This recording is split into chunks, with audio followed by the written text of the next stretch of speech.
Train چلنے سے پہلے دو لفظوں میں ایمان سمجھائیں۔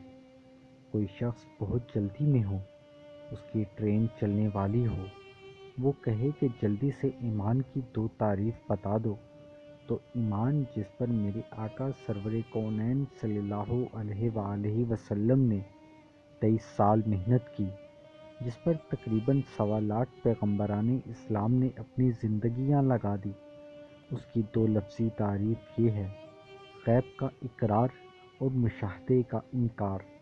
یہ ایمان کی دو لفظی تعریف ہے۔ غیب کیا ہے؟ رب العالمین، جنت جہنم، فرشتے، اللہ کی قدرت، جنت کے وعدے اور جہنم کی وعیدیں، یہ سب چیزیں غیب ہے اور ان کو ماننا غیب کا اقرار ہے۔ مشاہدہ کیا ہے؟ کسی چیز کو دیکھ کر تجربہ کرنا۔